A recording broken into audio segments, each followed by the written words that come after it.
ही गोष्ट जानकी देवीच्या कुटुंबाची आहे। जानकी देवीने आपली मुलगी तन्मय आणि विनयचं लग्न आपल्या मैत्रिणीच्या 2 मुलींशी लावून दिलं होतं, मीना आणि वीणा। तसं तर दोघी जुळ्या बहिणी होत्या, पण दिसायला खूप वेगळ्या होत्या।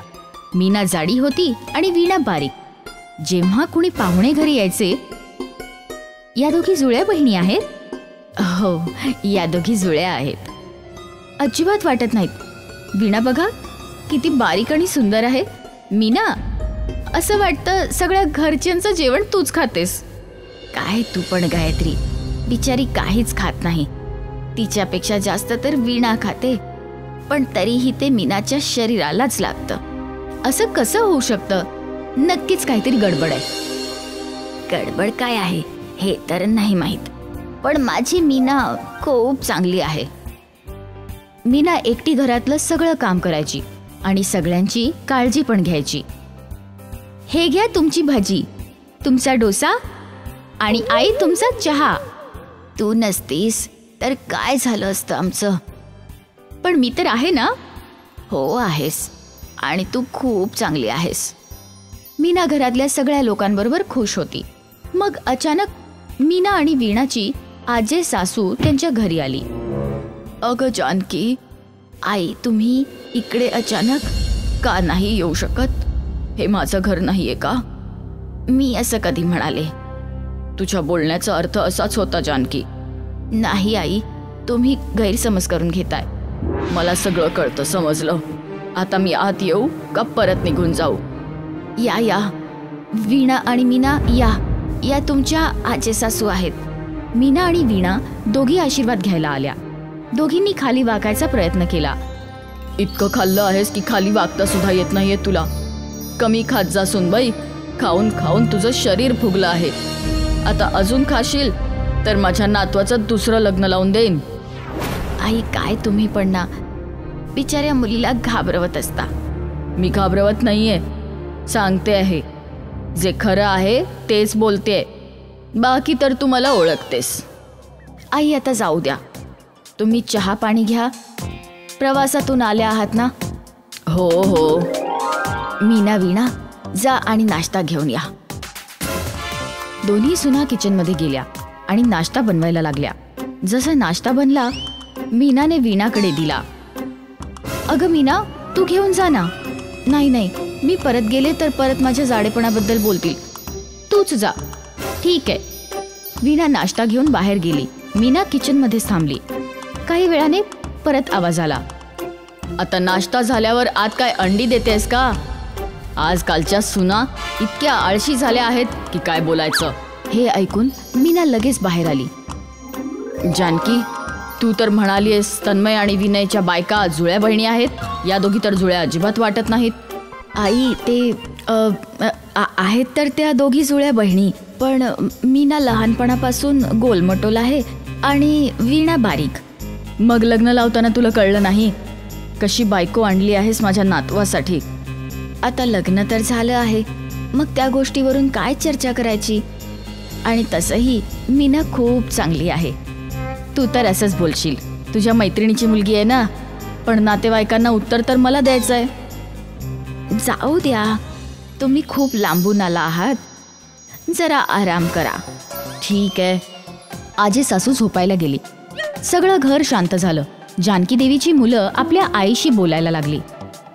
आई, आजीने असा वहिनीचा अपमान नाही केला पाहिजे। मला पण कळतंय रे, पण त्या माझ्या सासूबाई आहेत, त्यांना कसं समजावू? जे काही असेल आई, ती किती दिवस राहते, ती मीनाचं काय होईल काय माहीत, किती बोलेल, तुला काहीतरी समजावं लागेल तिला। मीना तिकडे येते। तुम्ही लोक इतका विचार करू नका, त्या फक्त काही दिवसांच्या पाहुण्या आहेत।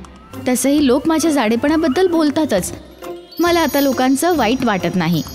आणि ती तर तुमची आजी आहे, तुमच्या भल्याचाच विचार करते। त्यांना वाटतं त्यांच्या नातवांना सगळं चांगलं मिळावं, चांगल्या बायका मिळवत। त्यात त्यांची चूक नाहीये, चूक तर माझ्या जाडेपणाची आहे। ती जरी तिच्या जागी बरोबर असली तरी ती तुला असं ऐकवू शकत नाही। तुम्ही उगाच ही गोष्ट वाढवत आहात। काही दिवसांनी ते निघून जातील, मग सगळं नीट होईल। पण वहिनी, हे चुकीचं नाहीये का? आता काय बोलायचं? लोकांना जाडे लोक नाही आवडत।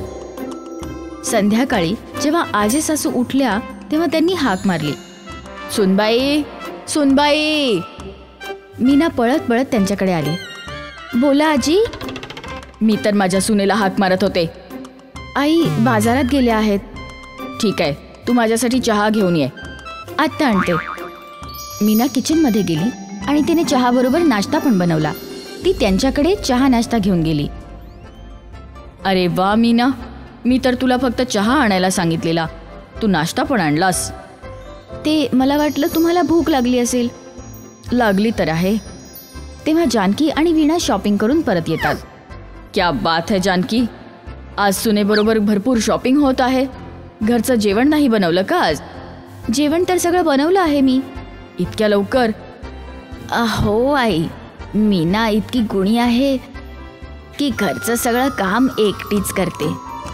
मला आणि वीणाला काही करावंच लागत नाही. सगळं काम एकटी करते? हो, आता तुम्ही इकडे आले आहात तर स्वतःच बघा.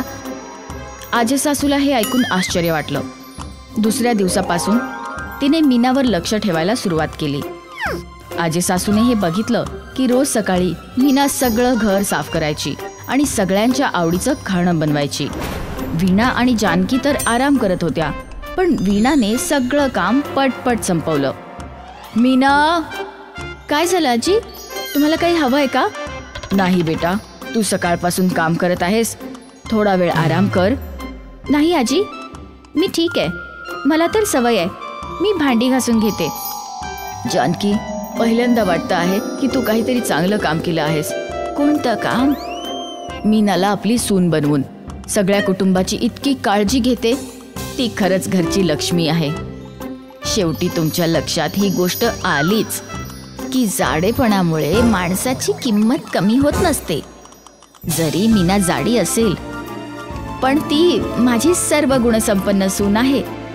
लांब उभं राहून मीना हे ऐकत होती आणि तिला बरं वाटलं की तिच्या जाडेपणाचा घरच्यांना काहीही त्रास नाहीये. मोहनलाल गावातला एक संपन्न शेतकरी होता, पण बायको गायत्रीच्या आजारपणामुळे सगळी शेतं विकली होती. म्हणून त्याने आपल्या घराजवळ पराठ्याचं दुकान उघडलं होतं. लवकरच त्याने त्याचा व्यवहार आणि सुंदर पराठ्यांमुळे गावातली लोकांची मनं जिंकली होती. सुमित्रा आणि राजूच्या शाळेजवळ एक पिझ्झाचं दुकान सुरू झालं होतं, ज्याचा प्रचार पेपरात आणि रेडिओवर, जाहिरात, रिक्षांवर हँडबिलं, मोठी मोठी होर्डिंग्स लावून जोरदार केला गेला होता. भावा, आम्ही काल पिझ्झा खाल्ला. काय पिझ्झा होता! मी आणि माझ्या बाबांनी कार पार्क केल्यावर बराच तास वाट बघितल्यानंतर आम्हाला तो पिझ्झा मिळाला. अच्छा, इतका मस्त आहे का हा पिझ्झा? नाहीतर काय, तुम्हाला तर गाठ घुसून पण देणार नाहीत. का नाही जाऊ देणार? अगं, तुझ्या त्या बाबांचं रस्त्यावरचं दुकान थोडी ना आहे. मी कोणी पण उठून यायला, त्या दुकानात एक स्टेटस आहे. मोठी मोठी लोक आपल्या गाड्या लावून उभ्या करतात, तेव्हा कुठे त्यांना पिझ्झा खायला मिळतो, कळलं? रॉकीचं बोलणं ऐकून सगळे हसायला लागतात. सुमित्राला पराठेवाल्याची केलेली थट्टा आवडत नाही. राजू जेव्हा घरी जात असतो तेव्हा पिझ्झाच्या दुकानात असलेली लोकांची गर्दी बघून तिथेच थांबतो. सुमित्रा त्याला कसं तरी समजावून घरी घेऊन येते. बाबा, बाबा, आम्हाला पण पिझ्झा खायचा आहे. ठीक आहे बेटा, आपण आणूयात कधीतरी. आता गरम गरम आलूचे पराठे बनवले आहेत, ते खा. मला नाही खायचं, मला नाही खायचं, मला फक्त पिझ्झाच खायचा आहे. हे बघ राजू, पिझ्झा खूप महाग असतो. इतके पैसे आपल्याकडे नाहीत की तुला पिझ्झा घेऊ शकेन. पण प्रॉमिस करतो, एक दिवस तुला पिझ्झा नक्की खायला घालेन. नाही बाबा, मला तर उद्याच पिझ्झा हवा आहे. जर पिझ्झा नाही मिळाला तर मी काहीच खाणार नाही. राजू, हट्ट करू नकोस. बाबा सांगतायत ना, एक दिवस आपल्याला पिझ्झा खायला घेऊन जातील म्हणून. नाही ताई, मला तर उद्याच पिझ्झा खायचा आहे. रॉकी दादाने शाळेत सांगितलं की पिझ्झा किती छान असतो. अरे राजू, तो डॉक्टरांचा मुलगा आहे, त्याच्याकडे खूप पैसे आहेत. चल आता जेवून घे. पराठे खाऊन मुलं झोपी गेली. पण मोहनलालला काही केल्या झोप लागत नव्हती. तो आपल्या गरिबीला दोष देत होता की तो किती हतबल आहे की आपल्या मुलांच्या छोट्याशा खाण्याचा हट्ट सुद्धा पूर्ण करू शकत नाही. त्याच्या डोळ्यात अश्रू आले. विचार करत असताना त्याला झोप कधी लागली कळलं नाही. दुसऱ्या दिवशी सकाळी मुलं शाळेत गेली. आज सुद्धा सगळीकडे पिझ्झाची चर्चा होत होती. मित्रांनो, उद्या माझा वाढदिवस आहे. उद्या संध्याकाळी माझ्याकडून सगळ्यांना पिझ्झा पार्टी आहे. उद्या संडे आहे आणि शाळेला पण सुट्टी आहे. सगळ्यांनी चांगले चांगले कपडे घालून या. दादा, आम्ही पण येऊ ना? आम्हाला नाही बोललंस तू? नाही, तुम्ही तिथे नाही जाऊ शकत. तिथे फक्त मोठी मोठी लोकच येतात, स्टेटसवाली लोक येतात. तुम्ही फक्त पराठे खा. चल राजू, यांच्या पिझ्झापेक्षा जास्त सुंदर आणि चविष्ट आपले पराठे आहेत. अरे जा जा, गाढवाला काय माहिती गुळाची चव कशी असते. शाळेच्या बाहेर जे पिझ्झा पोस्टर लागलंय ना, तिथेच बघत राहा आणि पराठे खात जा. असं समजा की पिझ्झा खाल्लाय. रॉकी असं नाही बोलत. चल सुमित्रा, याला तर असंच बोलायची सवय आहे. राजूचं फोटो बघून पराठे खाण्याच्या गोष्टीवर सगळे हसू लागले. सुमित्रा आणि राजूला खूप वाईट वाटलं. दोघंही घरी आले. अरे राजू, असा तोंड पाडून का बसला आहेस?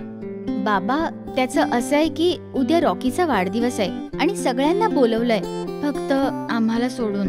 कारण तिकडे ना मोठे मोठे लोक असतील. बस इतकीच गोष्ट आहे ना. उद्या मी तुमच्यासाठी मस्त आलूचा पराठा बनवेन आणि आपण सगळे पार्टी करूया. मला नाही खायचा पराठा. मला तर फक्त पिझ्झा खायचा आहे. मला पिझ्झा हवा आहे.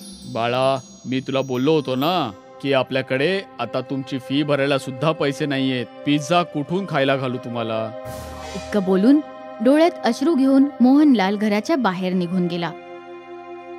राजू, तू असं बोलायला नको होतंस. पिझ्झाचा हट्ट सोडून दे माझ्या भावा. जेव्हा पैसे असतील तेव्हा आपण नक्की जाऊ पिझ्झा खायला. आजपर्यंत आपल्याकडे कधी पैसे होते का? सगळे नवीन कपडे घालतात आणि आपण 2 वर्षांपासून तेच कपडे वापरत आहोत. आपण कधीच पिझ्झा नाही खाऊ शकणार का ताई? असं काही नाहीये माझ्या भावा. आपण पिझ्झा एक दिवस नक्की खाऊयात.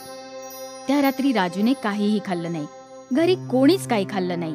सकाळी मोहनलाल उठला आणि बाजारात निघून गेला. परत आल्यावर बघितलं तर राजू अजूनही झोपलेलाच होता. सुमित्राने सांगितल्यावर कळलं राजू अजून पण रागावलेला आहे. जेवलाही नाहीये.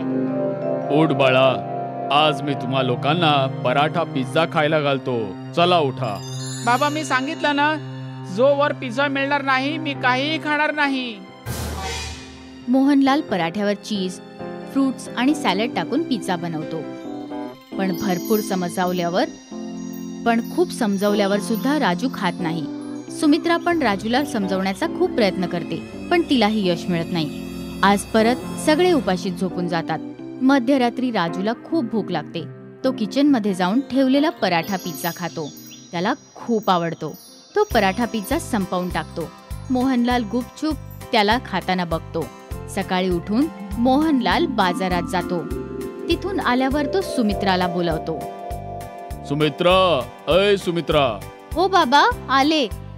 हे घे पैसे आणि शाळेतून येताना पिझ्झा घेऊन ये. बाबा, पैसे कुठून आले?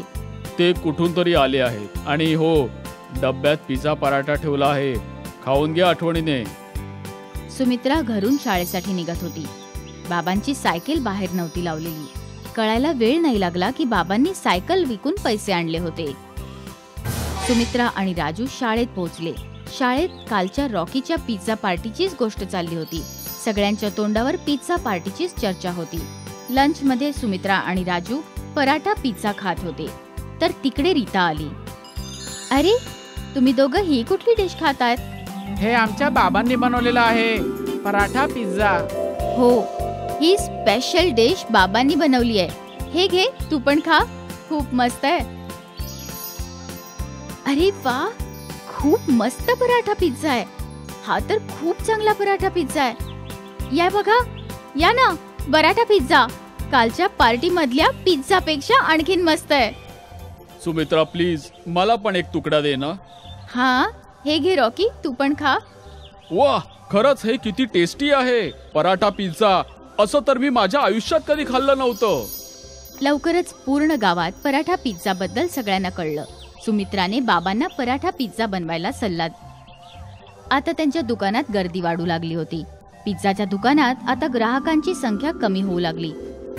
पिझ्झाचं दुकान बंद करण्याची वेळ आली होती. तेव्हा एक दिवस पिझ्झाच्या दुकानाचे मालक स्वतः मोहनलालकडे आला. मोहनलालजी, तुमच्या पराठा पिझ्झा बद्दल बरंच ऐकलं होतं. आज टेस्ट पण केलं. खरंच खूप मस्त आहे. तुमच्या हातांमध्ये खरोखरच जादू आहे. हो हो, धन्यवाद. आपण दोघांनी एकत्र काम करण्याबद्दल तुम्हाला काय वाटतं? माझ्या दुकानाचा वापर करून घ्या. मी फंडिंग आणि मार्केटिंग बघेन. जो काही प्रॉफिट होईल अर्ध अर्ध वाटून घेऊया. मोहनलालला हे प्रपोजल खूप आवडलं. दोघं मिळून एकत्र काम करायला लागले. पराठा पिझ्झाची टेस्ट आणि उत्तम मार्केटिंग यामुळे त्यांचं बऱ्याच शहरात दुकानं सुरू झाली. आता मोहनलालला सगळे मोहनलाल सेठ म्हणू लागले. ते शहरात मोठ्या बंगल्यात राहायला लागले.